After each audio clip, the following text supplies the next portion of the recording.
Jazakallah, Brother Muhammad Sheikh, for your enlightening talk. We now come to the question and answer session. So I'd like to invite Brother Muhammad Sheikh to come and take questions. We'll start from the ladies first. Assalamu alaikum. Welcome. My name is Usma. I just want to ask a question. Yes, please. From today's lecture, we came to know that in Surah Nur, ayat from 11 to 16 are related with Maryam, peace be upon her. But this great false charge is related with Aisha, peace be upon her, as it is agreed upon by all the Muslim scholars. Please, would you clarify that? Yeah, I read so from 24 Surah and 11 to 16, the false charge is put on, and from the tradition on Hazrat Aisha. So they say this is a false charge on Hazrat Aisha that is referring in the tradition, not in the Quran. First of all, she is not mentioned in the Quran. First of all, there is no name mentioned, neither her any situation is mentioned in the Quran, except they refer to this verse. So my explanation to this is that generally the false charge is Buhtanan Azim. That is the greatest or the biggest false charge with Allah and with Maryam. That's mentioned in the Quran. And it is also mentioned, the narration also mentioned how people said that how can you have a son, your father was not late. That's a false charge. You can read it in the false charge. So this I understand, the false charge, Buhtan and Azim, is mentioned with Allah, with Maryam. That is why I agreed that I read this ayah and explain. Now the word Buhtan, I just refer to one ayah. Surah Azab 33 and ayah 57 and 58. The context is 56 if you read, Inna Allah wa malaikatu yusalluna ala nabi ya ayyuhalladhina amanu sallu alayhi wa sallimu taslima. Then further I read, Inna alladhina yu'dhuna Allah wa rasulah la'anahumullahu fid dunya wal akhirah wa adda lahum adhaban mubhina. Walladhina yu'dhuna al-mu'minin wal mu'minat bighayri maktasabu faqad ihtamalu buhtanan wa ithman mubina. And Allah and His angels send blessings on the Prophet. O you believe, you send blessings on him and salute him with all respect. Those who annoy Allah and His messenger, Allah has cursed them in this world and the hereafter and has prepared for them a humanitarian penalty. Those who annoy believing men and women, under near on themselves and a charge and a great sin.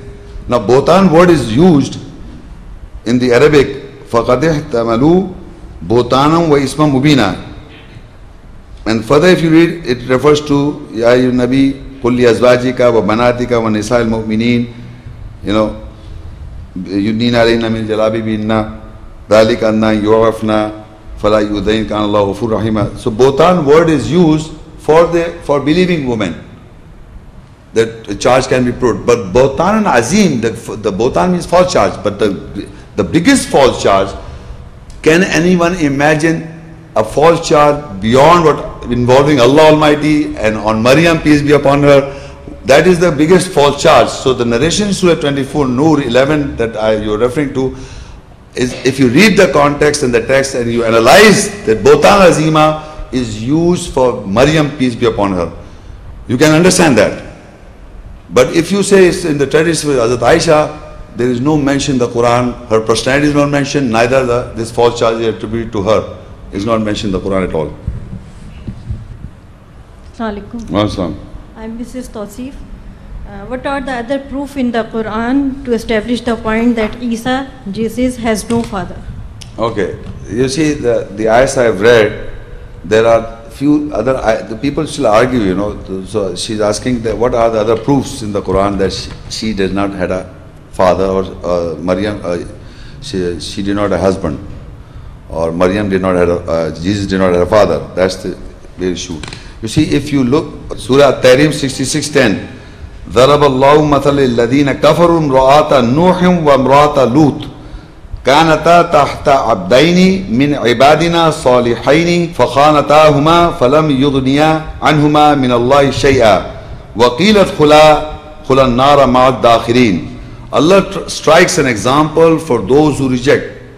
The wife of Nuh and the wife of Lut, From our servants they were under our 2 servants who correct themselves, but they were unfaithful to them, so they both did not benefit from Allah in anything about themselves, and both were told to enter the fire with those who were entering. Now in this ayah, if you note, it says Daraballah. I'm just making a point. The question is, what is the other proof that Maryam did not have a husband, or Jesus was not born of a father? Daraballahu mathalan lilladhina kafaru imra'ata Nuh wa imra'ata Lut.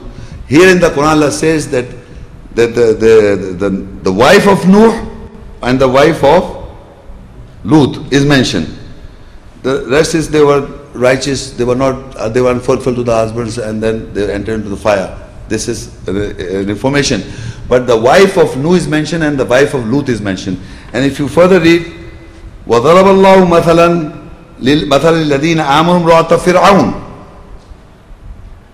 إِذْ قَالَ رَبِّ ابْنِ لِي عِندَكَ بَيْتًا فِي الْجَنَّةِ وَنَجِّنِي مِنْ فِرْعَوْنَ وَعَمَلِهِ وَنَجِّنِي مِنَ الْقَوْمِ الظَّالِمِينَ. Allah strikes an example for those who believe the wife of Fir'aun, the Pharaoh, when she said, "Oh my Lord, build for me a house near you in the garden, and save me from Pharaoh and his doings, and save me from those who are oppressors."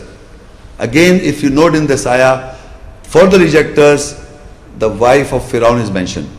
Before, wife of Nuh, wife of Lut. They are in continuation. 10, 11. Wife of Nuh is mentioned, wife of Lut is mentioned, wife of Fir'aun is mentioned. Now, if Maryam, they were producing children as parents. Now, further, if you read, وَمَرْيَمَ ابْنَةَ عِمْرَانَ الَّتِي أَحْصَنَتْ فَرْجَهَا فَنَفَخْنَا فِيهِ مِنْ رُوحِنَا وَصَدَّقَتْ بِكَلِمَاتِ رَبِّهَا وَكُتُبِهِ وَكَانَتْ مِنَ الْقَانِتِينَ. And Maryam, Mary, the daughter of Imran, if she had a pair, the first ayah was pair of Nuh and Lut. The second ayah is pair of wife of Fir'aun. If she had a husband, Allah would have said wife of so and so. No, she was a daughter of Imran. You see, wife of Lut alayhi salam, wife of Nuh alayhi salam, wife of Fir'aun, and wife of so to all Joseph, astaghfirullah. No, she was a daughter of Imran. That is why this is in continuation. Allah is explaining in these ayahs, the pairs were there, the wife and husband is also 3 times mentioned. And if she was the wife of somebody, astaghfirullah, then Allah would have mentioned. But he says she was the daughter of Imran. And the Maryam, the daughter of Imran, who fortified, guarded her gaps, private parts, we breathed into it, the gap, our ruh, the spirit. She was truthful with the words of her Lord and his books, and she was the devout one. The main point is that where the wife of the pairing is mentioned, the wife of Nuh alayhi salam is mentioned, wife of Lut alayhi salam is mentioned, in continuation, and wife of Fir'aun is mentioned, and then immediately comes the daughter of Imran is distinguished that she is not married, she did not have a husband, she produced a child by herself. Assalamu alaikum. Wa alaikum salam. Okay, my question is from Surah Nisa 4, ayah 11 and page 14. Okay. It's mentioned over here that surely those who came forward with the slander, defame, are a group from yourself, you do not account it to be bad for you, but it is better for you. How is it better for us? Better because now you have understood, meaning that people who have been a part of it, if you have understood, it will be better for you. But because people can get confused, it's a confusion arose from the ancient times, that people could not understand how can Maryam have a son. So people got involved. So Allah said, do not think it's bad for you, because Allah knows that mankind could not comprehend properly the concept of Jesus' birth from Maryam. So now if you understand, it would be better for you. If you stick by to your own thought and ideology, Allah further says, if you with your pride, it will have a grievous punishment. Better for you is because you don't know. The further ayat also say you don't have no knowledge. If you read the further ayats in the same continuity, further say you had no knowledge. You brought it on your mouths, you brought it on your tongues, which you had no knowledge. So it is better for you because you don't have. That is what Allah says, He is forgiving you. Because if you got involved in it just for hearsay, you start saying these things, and now if the knowledge has come to you, it is better for you to understand this, what is the truth in this context. It's saying that the group that came forward, yeah, do not account it bad that they came forward. It yeah, is better for you. Because you know from the truth from Allah's ayahs, the people that brought this information is amongst you. By hearing the Christian scholars and people are saying, and the non-Muslim are saying it, son of God, this and that. So information came to you. But if you don't know anything what I discuss all, you can only say kun fayakun, we already believe this. Allah said yes, be, and he was. So you understand, but you cannot explain. So when people start explaining things, they get mixed up. So it is better for you can say that. But now if you understood what I explained, it still is better for you. But if you still to their pride, arrogance, and then you still involved in those people said with their mouths and with this, so it is bad. It is wrong. So that is what Allah is saying in the whole ayahs. You read the whole concept. It says you had no knowledge, and if it were not Allah's bounty and favor on you, otherwise you will have a grievous penalty. Because Allah knows that people can get confused in the creation of Maryam and Jesus also, peace be upon him. So she was the only mother or the only parent. Okay. Assalamu alaikum, my name is Arshad. Okay. You just told us that Maryam, peace be on her, and Isa, peace be on him, had offsprings, while the tradition says that Isa, peace be on him, was never married. Yes. Are there any other ayats in the Quran showing us that Isa, peace be on him, had offspring? Okay. You see, the specific ayat that there is with name of Jesus not mentioned, but there is an ayat we can conclude from that. Surah Ar-Ra'd 13 Surah and 38 ayat. وَلَقَدْ أَرْسَلْنَا رُسُلًا مِّن قَبْلِكَ وَجَعَلْنَا لَهُمْ أَزْوَاجًا وَذُرِّيَّةً وَمَا كَانَ لِرَسُولٍ أَن يَأْتِيَ بِآيَةٍ إِلَّا بِإِذْنِ اللَّهِ لِكُلِّ أَجَلٍ كِتَابٍ.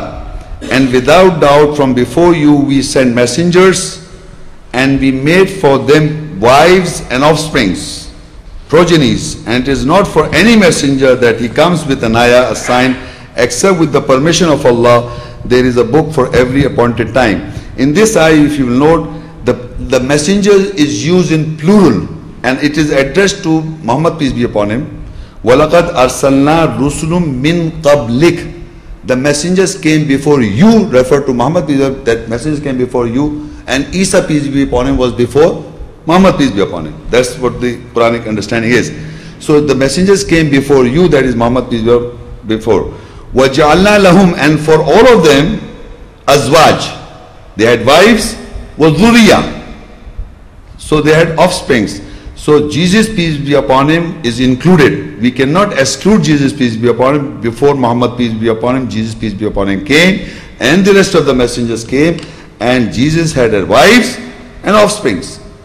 So that is an ayah that is establishing that Allah is also saying, and the dua of Imran's wife was that she, Maryam, should have an offsprings. So through Jesus, peace be upon him, the offsprings went on. So this is the ayat that refers to, not by name, but plural messengers are mentioned. Before Muhammad, peace be upon him, there were messengers, they had wives and offsprings. Jazakallah. Ladies and gentlemen, we are now coming to the final conclusion of the program. So, Assalamu alaikum wa rahmatullahi wa barakatuh.